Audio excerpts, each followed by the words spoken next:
Hello दोस्तों, नमस्कार। स्वागत है आपका ए टू जेड हिंदी कहानियों के चैनल पर। मुंशी प्रेमचंद का नाम ही काफ़ी है कहानियों के लिए।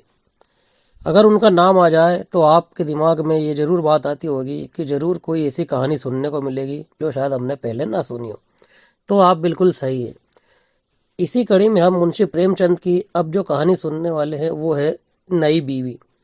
एक ऐसी कहानी जिसे सुनकर आप रोमांच से भर जाएंगे और आपको भी मज़ा आएगा। इससे पहले कि हम कहानी की शुरुआत करें, आपसे रिक्वेस्ट है कि यदि आप चैनल पर नए हैं तो चैनल को सब्सक्राइब जरूर कर लीजिए। तो कहानी की शुरुआत करते हैं। जवानी और बुढ़ापे को न जाने क्यों लोग अवस्था से संबंध कर देते हैं। जवानी का उम्र से उतना ही संबंध है जितना धर्म का आचार से, रुपये का ईमानदारी से, रूप का श्रृंगार से। आजकल के जवानों को आप जवान कहते हैं, उनकी 1000 जवानियों को अपने 1 घंटे से भी न बदलूंगा। मालूम होता है उनकी जिंदगी में कोई उत्साह ही नहीं है, कोई शौक नहीं। जीवन क्या है? गले में पड़ा हुआ एक ढोल है। यही शब्द घटा बढ़ाकर वे आशा के हृदय पटल पर अंकित करते रहते थे। उससे बराबर सिनेमा, थिएटर और दरिया की सैर के लिए आग्रह किया करते थे। लेकिन आशा को न जाने क्यों इन बातों में जरा भी रुचि न थी। वह जाती तो थी, मगर बहुत टालम टोल करने के बाद एक दिन लाला जी ने आकर कहा, चलो आज बजरे पर दरिया की सैर करें। वर्षा के दिन थे, दरिया चढ़ा हुआ था। मेघमालाएं अंतर्राष्ट्रीय सेनाओं की भांति रंग बिरंगी वादियां पहने आकाश में कवायद कर रही थी। सड़क पर लोग मलार और 12 मासा गाते चलते थे। बागों में झूले पड़ गए थे। आशा ने बेदिली से कहा, मेरा जी तो नहीं चाहता। लाला जी ने मृदु प्रेरणा के साथ कहा, तुम्हारा मन कैसा है जो आमोद प्रमोद की ओर आकर्षित नहीं होता? चलो जरा दरिया की सैर देखो। सच कहता हूँ, बजरे पर बड़ी बहार रहेगी। आप जाएं, मुझे और कोई काम करने हैं। काम करने को आदमी है, तुम क्यों काम करोगी? महाराज अच्छे सालन नहीं पकाता, आप खाने बैठेंगे तो यूं ही उड़ जाएंगे। आशा अपने अवकाश का बड़ा भाग लाला जी के लिए तरह तरह का भोजन पकाने में ही लगाती थी। उसने किसी से सुन रखा था कि एक विशेष अवस्था के बाद पुरुष के जीवन का सबसे बड़ा सुख रसना का स्वाद ही रह जाता है। लाला जी की आत्मा खिल उठी। उन्होंने सोचा कि आशा को उनसे कितना प्रेम है कि वह दरिया की सैर को उनकी सेवा के लिए छोड़ रही है। एक लीला थी कि मान न मान चलने को तैयार रहती थी, पीछा छुड़ाना पड़ता था, खामख्वाह सिर पर सवार हो जाती थी और सारा मजा किरकिरा कर देती थी। इसने भरे उल्हाने से बोले, तुम्हारा मन भी विचित्र है। अगर एक दिन सालन फीका ही रहा, ऐसा क्या तूफान आ जाएगा? तुम तो मुझे बिल्कुल निकम्मा बना देती हो। अगर तुम न चलोगी तो मैं भी न जाऊंगा। आशा ने जैसे गले से फंदा छुड़ाते हुए कहा, आप भी तो मुझे इधर उधर घुमा घुमा कर मेरा मिजाज बिगाड़ देते हैं। ये आदत पड़ जाएगी तो घर का धंधा कौन करेगा? मुझे घर के धंधों की रत्ती भर भी परवाह नहीं, बाल की नोक बराबर भी नहीं। मैं चाहता हूँ कि तुम्हारा मिजाज बिगड़े और तुम गृहस्थी की चक्की से दूर रहो। और तुम मुझे बार बार आप क्यों कहती हो? मैं चाहता हूँ तुम मुझे तुम कहो, तू कहो, गालियाँ दो, धोल जमाओ। तुम तो मुझे आप कह के जैसे देवता के सिंहासन पर बैठा देती हो। मैं अपने घर में देवता नहीं, चंचल बालक बनना चाहता हूँ। आशा ने मुस्कुराने की चेष्टा करके कहा, भला मैं आपको तुम कहूंगी? तुम बराबर वाले को कहा जाता है कि बड़ों को? मुनीम ने 1 लाख के घाटे की खबर सुनाई होती तो भी शायद लाला जी को इतना दुख ना होता जितना आशा के इन कठोर शब्दों से हुआ। उनका सारा उत्साह, सारा उल्लास जैसे ठंडा पड़ गया। सिर पर बाकी रखी हुई फूलदार टोपी, गले में पड़ी हुई जोगी रंग की चुनी हुई रेशमी चादर, वह तंजेब का बेलदार कुर्ता जिसमें सोने के बटन लगे हुए थे, ये सारा ठाठ कैसे उन्हें हास्यजनक जान पड़ने लगा, जैसे वह सारा नशा किसी मंत्र से उतर गया हो। निराश होकर बोले, तो तुम्हें चलना है या नहीं? मेरा जी नहीं चाहता तो मैं भी ना जाऊं। मैं आपको कब मना करती हूँ, फिर आप कहाँ? आशा ने जैसे भीतर से जोर लगाकर कहा, तुम, और उसका मुखमंडल लज्जा से आरक्त हो गया। हाँ, इसी तरह तुम कहा करो। तो तुम नहीं चल रही हो? अगर मैं कहूँ तुम्हें चलना पड़ेगा तब चलूंगी। आपकी आज्ञा मानना मेरा धर्म है। लाला जी ने आज्ञा नहीं दी। आज्ञा और धर्म जैसे शब्द उनके कानों में चुभने से लगे। खिसियाते हुए बाहर को चल पड़े। उस वक्त आशा को उन पर दया आ गई। बोली, तो कब तक लौटोगे? मैं नहीं जा रहा हूँ। अच्छा, तो मैं भी चलती हूँ। जैसे कोई जिद्दी लड़का रोने के बाद अपनी इच्छित वस्तु पाकर उसे पैरों से ठुकरा देता है, उसी तरह लाला जी ने मुंह बनाकर कहा, तुम्हारा जी नहीं करता तो ना चलो, मैं आग्रह नहीं करता हूँ। आप नहीं, तुम बुरा मान जाओगे। आशा गई, लेकिन उमंग से नहीं। जिस मामूली वेश में थी उसी तरह चल खड़ी हुई। न कोई सजीली साड़ी, न जड़ाऊ गहने, न कोई सिंगार, जैसे कोई विधवा हो। ऐसी ही बातों पर लाला जी मन में झुंझला उठते थे। ब्याह किया था जीवन का आनंद उठाने के लिए, झिलमिलाते हुए दीपक में तेल डालकर उसे और चटक करने के लिए। अगर दीपक का प्रकाश तेज न हुआ तो तेल डालने से लाभ न जाने इसका मन क्यों इतना शुष्क और नीरस है, जैसे कोई ऊसर का पेड़ हो। कितना ही पानी डालो उसमें हरी पत्तियों के दर्शन न होंगे। जड़ाऊ गहनों से भरी पटेरियां खुली हुई हैं, कहाँ कहाँ से मंगवाए, दिल्ली से, कलकत्ते से। कैसी कैसी बहुमूल्य साड़ियाँ रखी हुई हैं, एक नहीं सैकड़ों, पर केवल संदूक में कीड़ों का भोजन बनने के लिए। दरिद्र घर की लड़कियों में ही यही सब एब होता है। उनकी दृष्टि सदैव संकीर्ण रही है, न खा सके, न पहन सके, न देख सके। उन्हें तो खजाना भी मिल जाए तो यही सोचती रहेंगी कि खर्च कैसे करें। दरिया की सैर तो हुई, पर विशेष आनंद न आया। कई महीनों तक आशा की मनोवृत्तियों को जगाने का असफल प्रयत्न करके लाला जी ने समझ लिया कि इसकी पैदाइशी मुहर्रमी है, लेकिन फिर भी निराश न हुए। ऐसे व्यापार में एक बड़ी रकम लगाने के बाद वे उसमें अधिक से अधिक लाभ उठाने की वणिक प्रवृत्ति को कैसे त्याग देते। विनोद की नई नई योजनाएं पैदा की जाती। ग्रामोफोन अगर बिगड़ गया है, गाता नहीं या साफ आवाज़ नहीं निकलती, तो उसकी मरम्मत करानी पड़ेगी। उसे उठाकर रख देना तो मूर्खता है। इधर बूढ़ा महाराज एकाएक बीमार होकर घर चला गया था और उसकी जगह उसका 17-18 साल का जवान लड़का आ गया था। कुछ अजीब गंवार था, बिल्कुल जगड़ उजड़, कोई बात ही न समझता था। जितने फुलके बनाता उतनी तरह के।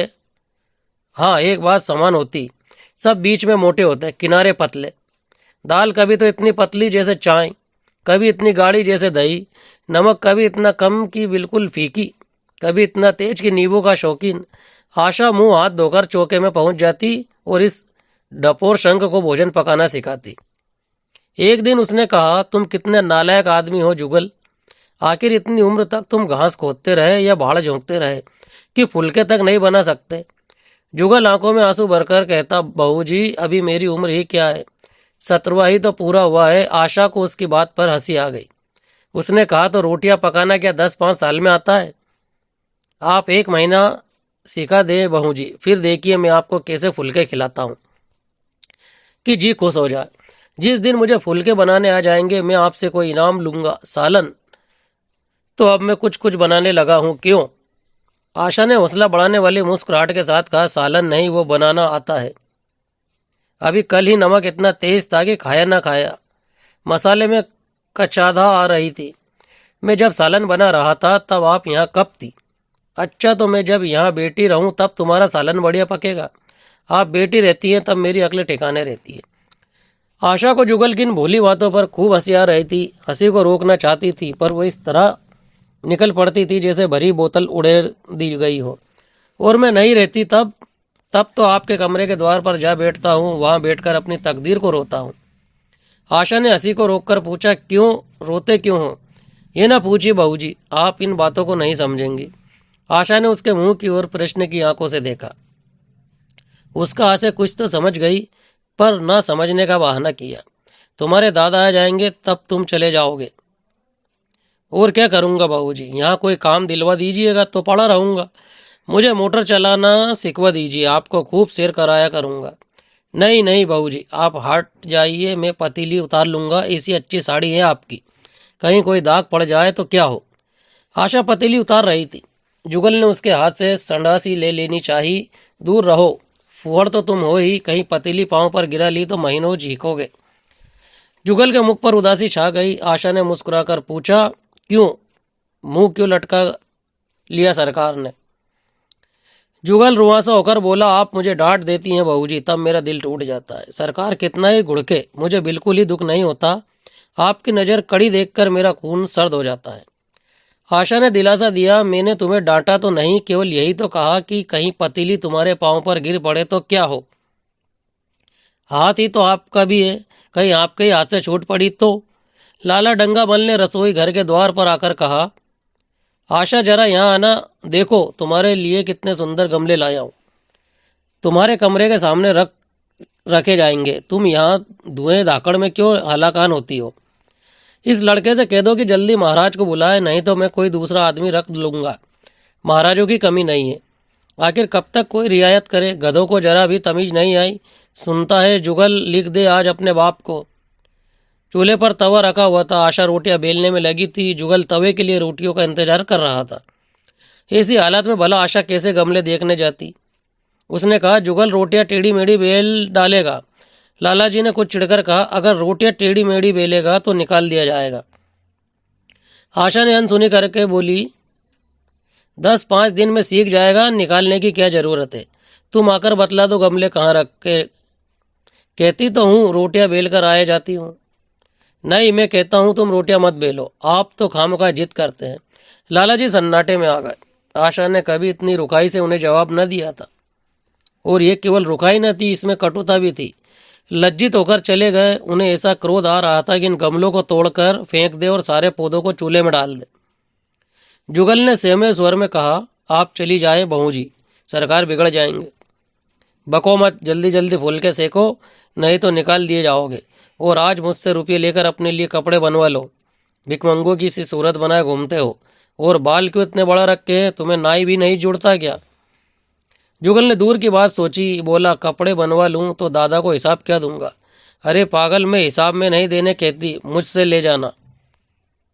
जुगल काहिलपन की हंसी हंसा, आप बनवाएंगी तो अच्छे कपड़े लूँगा।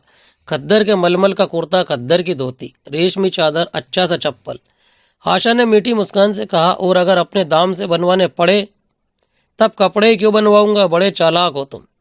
जुगल ने अपनी बुद्धिमत्ता का प्रदर्शन किया। आदमी अपने घर में सूखी रोटियां खाकर सो जाता है, रह लेता है, लेकिन दावत में तो अच्छे अच्छे पकवान ही खाता है।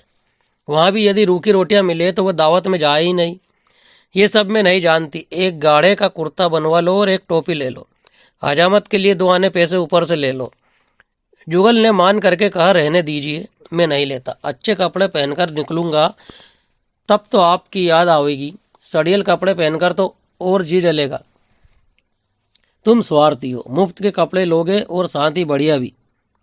जब यहाँ से जाने लगूं तब आप मुझे अपना एक चित्र दीजिएगा। मेरा चित्र लेकर क्या करोगे? अपनी कोठरी में लगाऊंगा और नित्य देखा करूंगा। बस वही साड़ी पहनकर खिंचवाना जो कल पहनी थी, और वही मोतियों की माला भी हो। मुझे नंगी नंगी सूरत अच्छी नहीं लगती। आपके पास तो बहुत गहने होंगे, आप पहनती क्यों नहीं? तो तुम्हें गहने अच्छे लगते हैं बहुत। लाला जी ने फिर आकर जलते हुए मन से कहा, अभी तक तुम्हारी रोटियां नहीं पकी जुगल। अगर कल से तूने अपने आप अच्छी रोटियां ना पकाई तो मैं तुझे निकाल दूंगा। आशा ने तुरंत हाथ मुंह धोया और बड़े प्रसन्न मन से लाला जी के साथ गमले देखने चली। इस समय उसकी छवि में प्रफुल्लता की रौनक थी, बातों में भी जैसे शक्कर घुली हुई थी। लाला जी का सारा खिसियानापन मिट गया था। उसने गमलों को मुग्धा आंखों से देखा। उसने कहा, मैं इनमें से कोई गमला न जाने दूंगी, सब मेरे कमरे के सामने रखवाना। सब कितने सुंदर पौधे हैं, वाह! इनके हिंदी नाम भी मुझे बतला देना। लाला जी ने छेड़ा, सब गमले क्या करोगी? 10-5 पसंद कर लो, शेष में बाहर रखवा दूंगा। जी नहीं, मैं एक भी नहीं छोड़ूंगी, सब यही रखे जाएंगे। बड़ी लालचीन हो तुम। लालचीन ही सही, मैं आपको एक भी ना दूंगी। 2-4 तो दे दो, इतनी मेहनत से लाया हूँ। जी नहीं, इनमें से एक भी ना मिलेगा। दूसरे दिन आशा ने अपने आभूषण से खूब सजाया और फिरोजी साड़ी पहनकर निकली। तब लाला जी की आंखों में ज्योति आ गई। समझे अवश्य अब उनके प्रेम का जादू कुछ कुछ चल रहा है।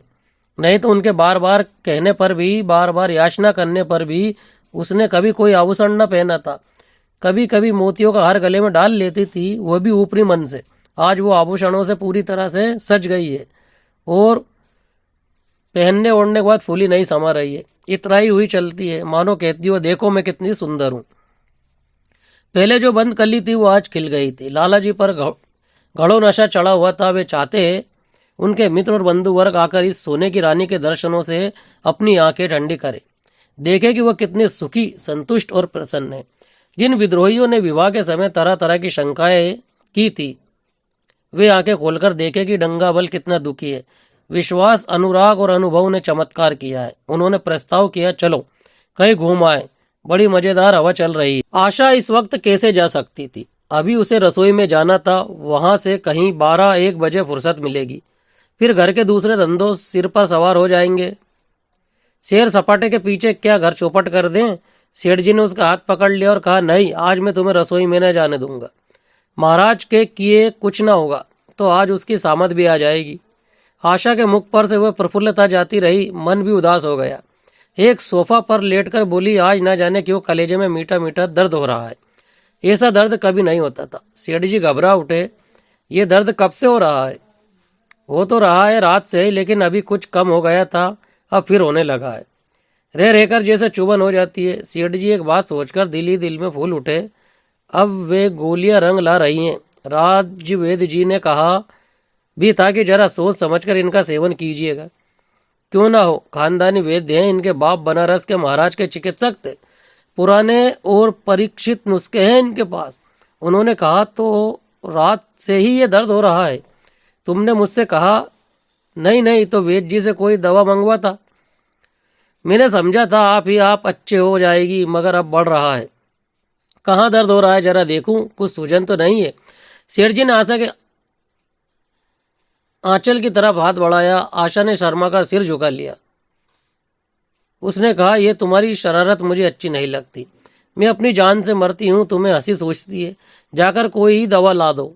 सेठ जी अपने पुरुषत्व का डिप्लोमा पाकर उससे कहीं ज़्यादा प्रसन्न हुए जितना राय बहादुरी पाकर होते। इस विजय का डंका पीटे बिना उन्हें कैसे चैन आ सकता था।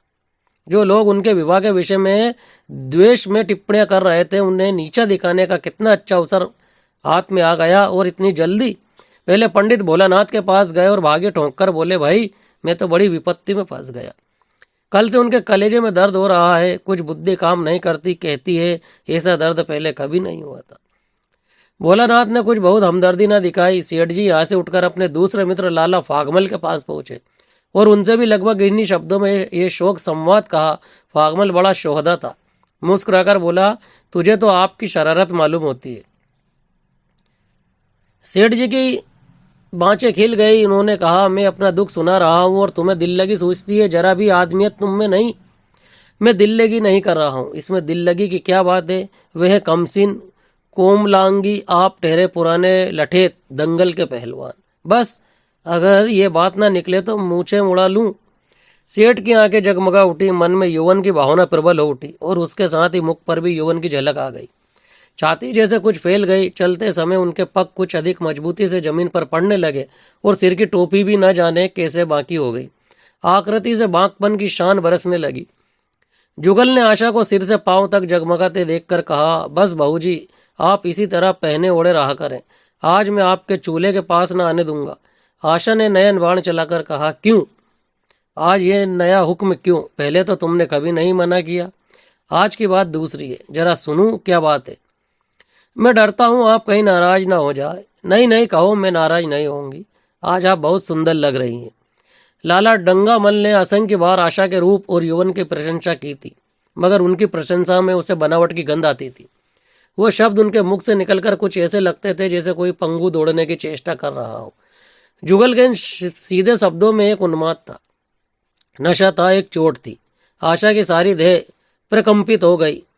तुम मुझे नजर लगा दोगे जुगल, इस तरह क्यों घूरते हो?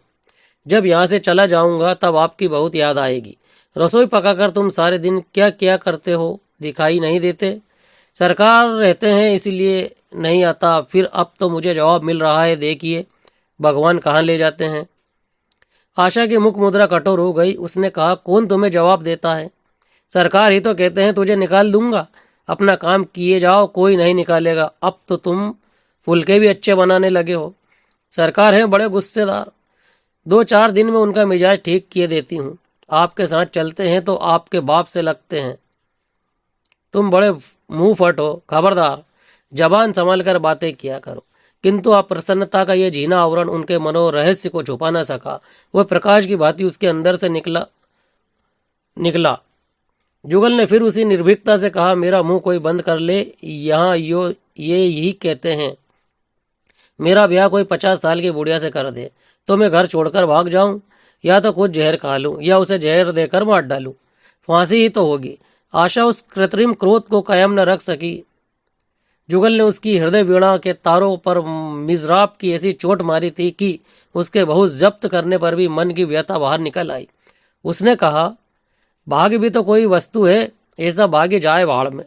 तुम्हारा ब्याह किसी बुढ़िया से ही करूंगी, देख लेना। तो मैं भी जहर खा लूंगा, देख लीजिएगा। क्यों, बुढ़िया तुम्हें जवान स्त्री से ज़्यादा प्यार करेगी, ज़्यादा सेवा करेगी, तुम्हें सीधे रास्ते पर रखेगी। ये सब माँ का काम है। बीवी जिस काम के लिए उसी काम के लिए होनी चाहिए। आखिर बीवी किस काम के लिए है? मोटर की आवाज़ आई। न जाने कैसे आशा के सिर का अंचल खिसक कर कंधों पर आ गया। उसने जल्दी से अंचल खींचकर सिर पर कर लिया और ये कहती हुई अपने कमरे की ओर लपकी कि लाला भोजन करके चले जाए, तब आना। कहानी यही समाप्त होती है। बड़ी ही रहस्य और सस्पेंस के शब्दों से भरी कहानी, जो एक दूसरे के मन की बातें हैं वो बिना कहे बिना सुने दबी जुबानों से एक दूसरे के मुंह पर आ जाती हैं। बेचारे लाला जी इस प्रेम त्रिकोण की कहानी में पिसने लगे हैं। अब इसके आगे कहानी में क्या होगा ये अपने हिसाब से आप समझिए, सोचिए, और आपके मन में यदि कोई विचार हो तो हमें भी बताइए कमेंट बॉक्स में। कहानी यही समाप्त होती है चैनल की ओर। कहानियों को सुनने के लिए आप चैनल को सब्सक्राइब कर लीजिए और इस वीडियो को लाइक और शेयर कीजिए। धन्यवाद।